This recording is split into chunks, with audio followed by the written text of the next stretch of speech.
Estamos de volta e acesse nosso site www.istoemanaus.com.br. No próximo bloco, vamos conversar com a secretária da SEMAS, doutora Kátia Schuaikart. Muito bom dia para vocês da nossa Band Manaus, onde nós estamos todos os sábados às 9 horas da manhã. E muito boa tarde para você da nossa NET Cidade, onde nós estamos todas as quintas-feiras às 17h30. E muito bom tudo para vocês da nossa TV Web, www.istoemanaus.com.br, onde nós estamos todas as todos os dias, 24 horas ao seu dispor. Hoje a gente tem a honra e o prazer de estar mais uma vez no Tropical Hotel. O Tropical Hotel hoje é um grande centro gastronômico, sem falar num grande centro de lazer, um dos maiores do norte.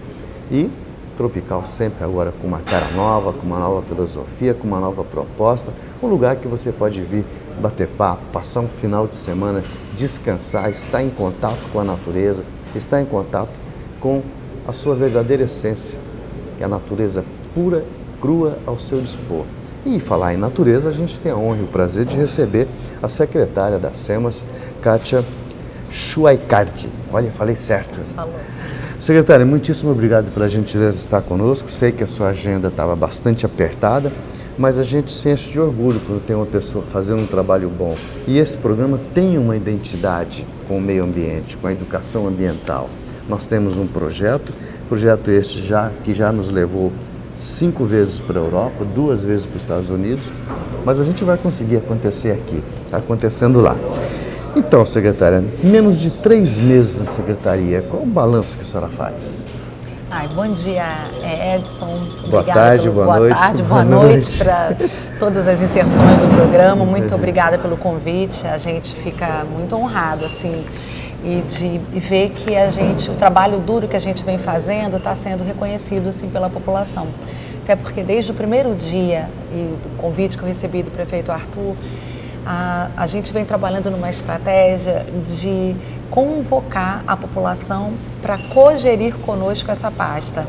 Então, a questão ambiental ela é uma questão afeta, como você bem lembrou, a nossa região, porque ela está relacionada à nossa própria essência, né? Exato. Hoje, Manaus é considerada a grande capital do norte, a grande capital da Amazônia, em função do tanto de vegetação, dos cursos d'água que a gente conseguiu manter preservados, a despeito de inúmeros empreendimentos econômicos, desenvolvimentistas, que não tinham essa preocupação terem se desenvolvido aqui na nossa região.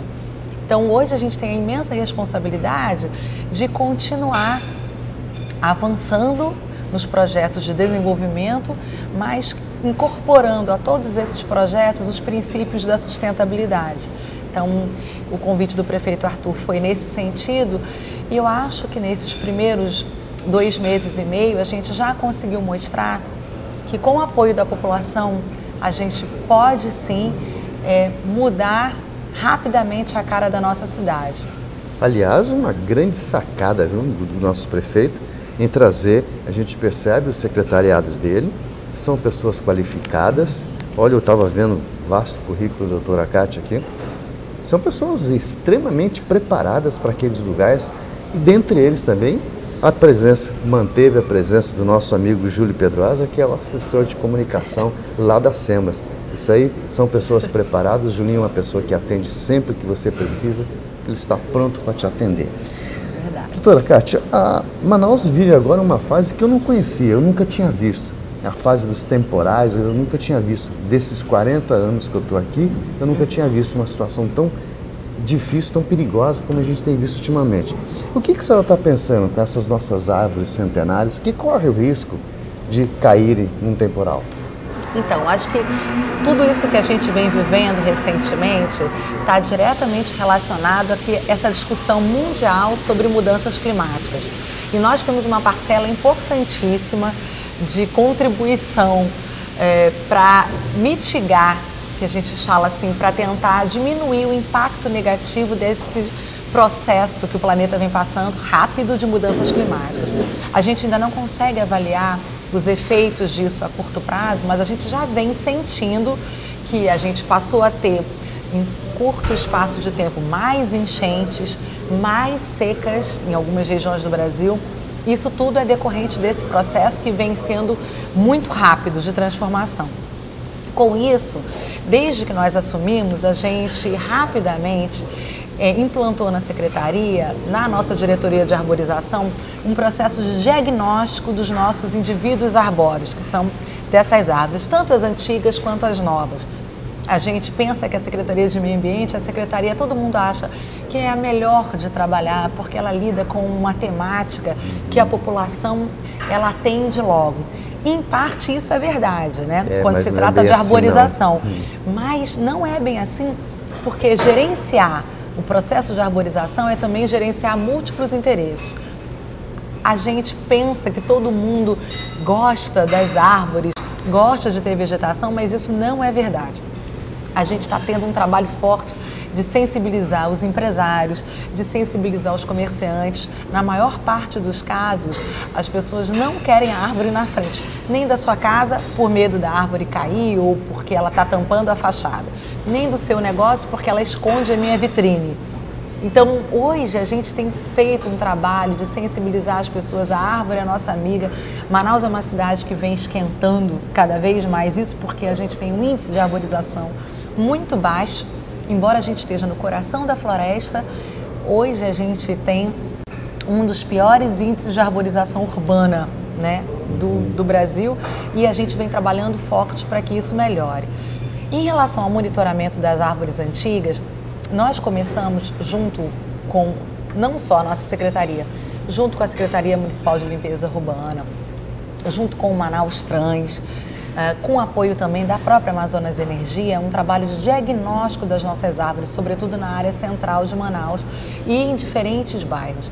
Então a gente começou a avaliar, porque no centro de Manaus, onde a gente tem, em termos de arborização urbana, as árvores mais antigas, a gente já fez todo o diagnóstico daquelas árvores, já fizemos um trabalho forte de poda e corte daquelas que estavam, de fato, comprometendo a cidade.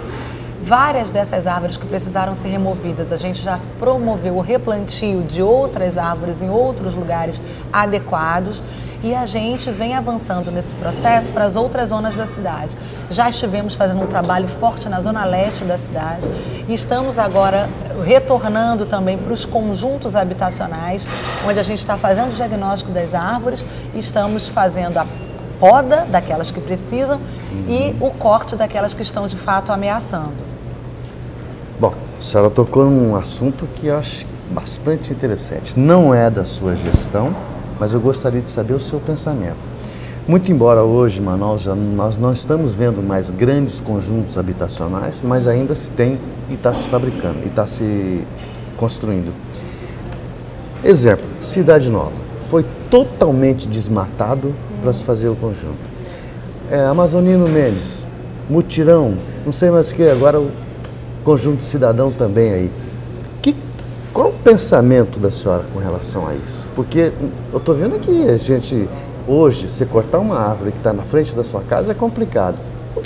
Como é que essas construtoras conseguem derrubar inúmeras árvores? Então, é muito importante as pessoas entenderem que todos os empreendimentos licenciados não são os mais problemáticos. O nosso maior problema são os grandes desmatamentos, grandes ou pequenos, dos proprietários que fazem irregularmente. Porque esses empreendimentos que são licenciados, eles recebem, eles são licenciados mediante termos de ajustamento de conduta. E todo esse processo de licenciamento passa por uma avaliação daquilo que pode ou não ser cortado e precisa ser compensado ambientalmente o dano que porventura venha a ser causado. Em hipótese alguma, a gente concorda com o modo como esses empreendimentos são conduzidos, né? A gente vem dizendo que quem avalia o porte do empreendimento e como ele deve ou não ser conduzido, não é apenas a Secretaria de Meio Ambiente, é também o Implurb, que faz toda a avaliação do impacto daquela construção e do modo como ela afeta ou não o ordenamento urbano. Isso também me causa muita preocupação. Por que que os nossos empresários precisam desmatar tudo para depois vir replantando com espécies exóticas? Sempre eles alegam que no norte do Brasil, os empreendimentos eles têm um acréscimo de custo muito grande e que eles precisam de fato ajustar o custo do empreendimento ao quanto que de fato eles conseguem obter de apoio para financiamento. Esses conjuntos que você elencou são todos conjuntos de caráter mais popular. Populares. Então, por ser de caráter popular, eles dizem que eles acessam uma linha de financiamento que é limitada e que para determinados empreendimentos que precisariam cuidar e manter a floresta em pé, para fazer desvio a certos blocos arbóreos, aquilo precisaria de muito mais investimento, que não é possível. Eu, inclusive, agora, a Prefeitura mesmo tem a intenção, por determinação do prefeito Arthur, de implantar um projeto popular ainda nessa gestão, e a gente já começou a discutir com alguns empreendedores que vão receber financiamento do Minha Casa Minha Vida, e a gente já alertou para isso. Olha, vocês têm que tentar fazer empreendimentos mais ambientalmente sustentáveis. Só que eles alegam os custos disso. Então, a gente precisa sempre também entender que sustentabilidade também tem um custo social que precisa ser incorporado. Exatamente. E a gente precisa também sensibilizar a quem financia de que é preciso valorar a floresta em pé e que isso tem que contar não como custo do empreendimento, mas manter a floresta em pé deveria reduzir esses custos. É que esses valores, de fato, quer dizer, o que a gente fala de custo da floresta, isso ainda não está muito bem equacionado nas planilhas dos empreendedores e nem nas planilhas dos agentes financiadores. Acho que esse é um debate que a gente precisa travar mesmo. Os financiadores precisam incorporar o custo da floresta em pé, não como custo e, na verdade, como um ganho, né? Que mesmo que aparentemente onere a tabela, a gente vai estar ganhando mais na frente com a manutenção da floresta, com a diminuição do impacto sobre a mudança do clima. Tudo isso são ganhos que a gente ainda precisa incorporar nos custos dos empreendimentos, né?